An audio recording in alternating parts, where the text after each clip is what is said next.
بھارت کی supreme court نے حال ہی میں وقف ترمیمی ایکٹ 2025 کے کیس پر اپنا عبوری فیصلہ سنایا ہے۔ عدالت نے وقف قانون پر مکمل روک تو نہیں لگائی، تاہم بعض دفعات پر پابندی ضرور عائد کی ہے۔ Chief justice of India B R Gavai کی سربراہی میں 2 رکنی بینچ، جس میں جسٹس اے جی مسیح بھی شامل تھے، انہوں نے واضح کیا کہ پارلیمنٹ کی طرف سے منظور شدہ قانون کی آئینی حیثیت کا تصور عام طور پر اس کے حق میں ہوتا ہے، لیکن کچھ کلازز پر انٹریم ریلیف کی ضرورت پیش آ سکتی ہے۔ ابتدائی طور پر جب فیصلہ سنایا گیا تو مسلم فریق نے اسے اپنی فتح قرار دیا اور خوشی کا اظہار کیا، تاہم شام ہوتے ہوتے صورتحال تبدیل ہو گئی اور خوشی کی جگہ مایوسی نے لے لی۔ مسلم جماعتیں صبح تک اس فیصلے کو اپنے حق میں سمجھ رہی تھیں، لیکن جب 128 صفحات پر مشتمل مکمل فیصلہ سپریم کورٹ کی ویب سائٹ پر اپلوڈ ہوا اور اسے تفصیل سے پڑھا گیا تو اندازہ ہوا کہ یہ راحت محدود ہے اور کئی پہلوؤں میں پریشان کن عناصر موجود ہیں۔ مسلم فریق کے وکلاء میں سے ایک نے بتایا کہ فیصلہ سنتے ہوئے ایسا لگا کہ عدالت نے قانون کی کچھ شقوں پر پابندی لگا دی ہے جس کی بنیاد پر ابتدائی رد عمل دیا گیا، تاہم پورا فیصلہ پڑھنے پر معاملہ مختلف نکلا۔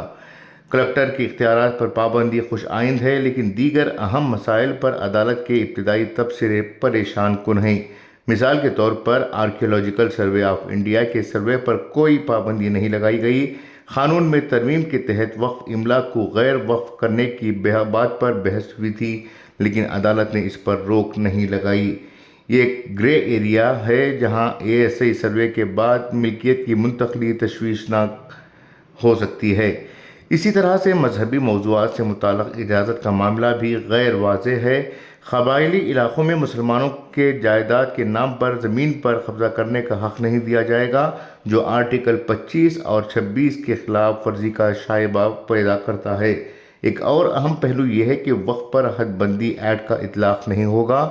قانون میں یہ شق وقف املاک کے تحفظ کے لیے تھی، جس کے تحت 12 سال تک قبضہ کرنے والوں کے خلاف قانونی کارروائی نہیں ہو سکتی تھی۔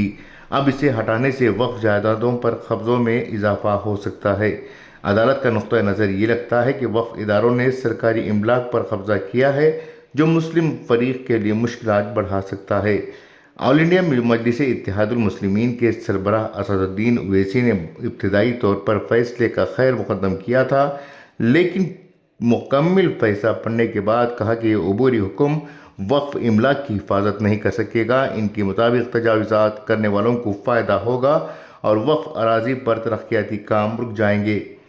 اسد الدین اویسی نے بتایا کہ کلکٹر کو سروے کا حق اب بھی ہے، جو تشویش کا باعث ہے۔ غیر مسلم کی تقرری کا معاملہ بھی اٹھایا گیا۔ عدالت نے کہا کہ CEO کی تقرری کے لیے جہاں تک ممکن ہو مسلمان کو ترجیح دی جائے، لیکن حکومت یہ دعویٰ کر سکتی ہے کہ اہل مسلمان نہیں ملا۔ جو پارٹی مسلمانوں کو MP کا ٹکٹ نہیں دیتی، وہ مسلمان افسر کو کیسے تعینات کرے گی؟ وقف بورڈ میں غیر مسلم ممبران کی تقرری آرٹیکل 26 کی خلاف ورزی ہے۔ اگر غیر سکھ کو SGPC کا ممبر بنایا جائے تو سکھوں کے جذبات کیا ہوں گے؟ اس کے علاوہ کسی شخص کو 5 سال تک مسلمان رہنے کی شرط پر مکمل پابندی نہیں لگائی گئی۔ آئین کے آرٹیکل 300 کے تحت کوئی بھی شخص اپنی جائیداد جسے چاہے دے سکتا ہے، پھر مسلمانوں کے لیے الگ انتظام کیوں؟ BJP سے مطالبہ کیا ہے کہ تبدیلی کے بعد وقف کو عطیہ کیے جانے والے ڈیٹا کو پیش کیا جائے۔ مجموعی طور پر یہ عبوری فیصلہ مسلم پرسنل لا بورڈ کے لیے ایک اور چیلنج ہے۔